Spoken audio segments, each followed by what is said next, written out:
ભાવનગરમાં bomb ધમકીનો email, post office ખાલી કરાઈ, સઘન ચેકિંગ બાદ કોઈ શંકાસ્પદ વસ્તુ મળી નહીં. ઇન્ડિયન પોસ્ટ ઓફિસની ભાવનગર મુખ્ય કચેરીને રાજકોટ રીજન ઓફિસ તરફથી એક ચોંકાવનારો ઈમેલ મળતા અફરાતફરી મચી ગઈ હતી. ઈમેલમાં પાસપોર્ટ ઓફિસને ઉડાવી દેવાની ધમકીનો ઉલ્લેખ કરવામાં આવ્યો હતો.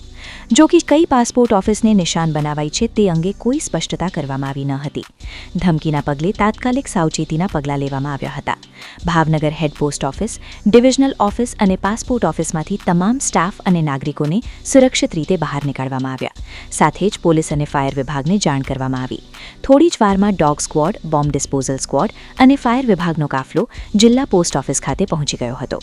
અધિકારીઓ દ્વારા head post office premises, divisional office, passport office, ground floor, parking તેમજ અગાસી સહિત સમગ્ર પરિસરની સઘન તપાસ હાથ ધરવામાં આવી.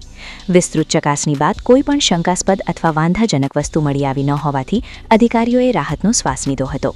ઘટનાને પગલે થોડો સમય ગભરાટનો માહોલ સર્જાયો હતો, પરંતુ સુરક્ષા એજન્સીઓની સતર્ક કામગીરીથી પરિસ્થિતિ નિયંત્રણમાં રહી. આ અંગે પીઆરઓ ઋષિકેશ જોશીએ જણાવ્યું હતું કે ધમકીભર્યા ઈમેલને ગંભીરતાથી લઈને તમામ સુરક્ષા પગલાં લેવામાં આવ્યા હતા અને તપાસમાં કંઈ પણ શંકાસ્પદ ન મળતા સ્થિતિ સામાન્ય છે. પોલીસ દ્વારા ઈમેલના સ્ત્રોત અંગે વધુ તપાસ હાથ ધરવામાં આવી છે. Bite Rishikesh Patel, PRO, Indian post. હું ઋષિકેશ જોશી, જનસંપર્ક અધિકારી, ભાવનગર ટપાલ વિભાગ. આજરોજ અમને અમારી ઉપરી ઓફિસ દ્વારા એટલે કે રીજન ઓફિસ રાજકોટ દ્વારા એક મેલ મળ્યો હતો કે પાસપોર્ટ ઓફિસને ઉડાડી દેવા માટેની ધમકી મળી છે. હવે પાસપોર્ટ ઓફિસ કઈ હશે એ નક્કી ન થઈ શકે, એટલા માટે અમને પણ એવું કહેવામાં આવ્યું હતું કે તમે તમારી ઓફિસ ખાલી કરાવો.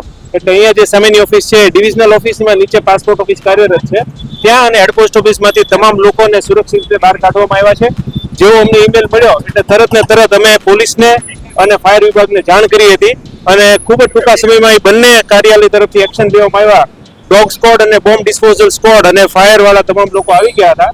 ત્યારબાદ Bhavnagar head post office premises, divisional office અને passport office, ground floor, parking અને છેક અગાસી સુધી તમામ વસ્તુ ચેક કરવાને અંતે કોઈ પણ વાંધાજનક વસ્તુ મળી આવેલ નથી.